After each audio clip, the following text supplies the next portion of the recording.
Thank you for speaking with me today. Do I have your permission to record this interview? Yes, sure. The recording will only be used for the investigation. Everything you tell me is confidential.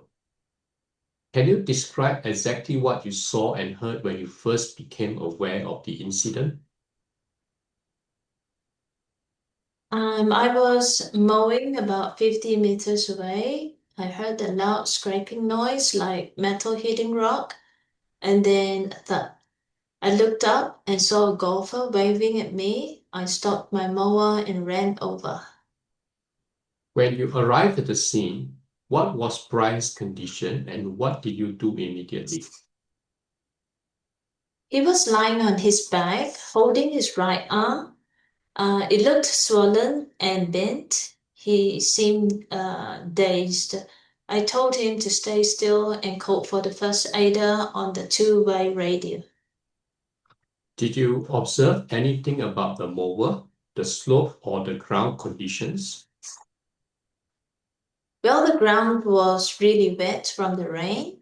The slope looked steep. I wouldn't have mown there in those conditions.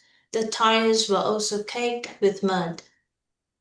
And was there any discussion with Brian and other workers before the incident about the slope or ground conditions? No, we didn't talk about it. We didn't have a toolbox talk that morning. We just started work. What time did you start work that day?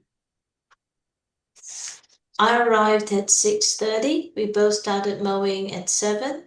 I was working on another section close to where Brian was. Did you take any breaks that morning? I took a short break at 8:45. Brian didn't take a break, I believe. He kept mowing. Were you wearing hearing protection and sunglasses? Yes, we both were. What happened after you arrived at the scene? Well, the first aider, Anthony, arrived and took over. He told me to call an ambulance. I called at 9:30. The ambulance arrived around 9:41 and left with Brian at 9:54. Hmm. Did you call anyone else? Yes, while waiting for the ambulance, I called Denny, our general manager. And what did he say? He sounded relieved at first, but then quickly became annoyed. He said Brian must have been driving recklessly. He said it was Brian's fault. What else did Danny tell you? He told me to secure the site, take photos, and make sure the mower wasn't moved. I took photos on my iPhone. Anthony went to the clubhouse to get tape, and we cordoned off the area at about 10:25. What is like to work, Danny like to work for?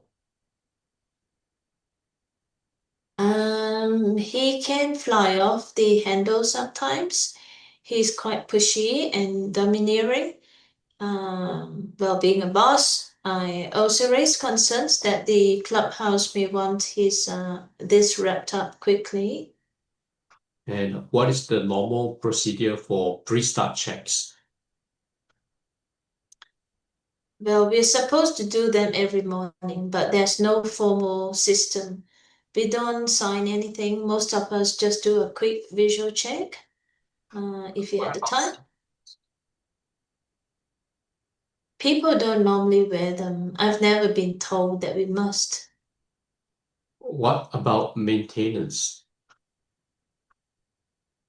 I've noticed maintenance checks have been slipping lately. Services are being delayed. Uh, and how was the workload been recently?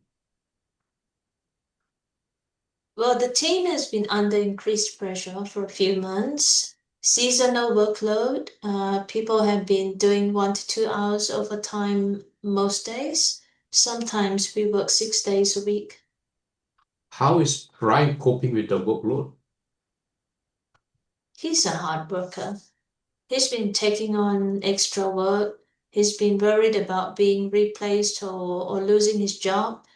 There have been a lot of younger workers employed recently.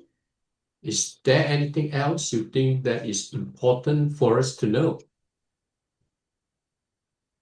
I think we've been really busy lately. Everyone's tired. Maybe that's why Brian didn't think twice about mowing that slope. Also, I don't think we have enough staff for the workload. Thank you, Brett. I appreciate your time. No worries. I hope Brian's okay. Thank you.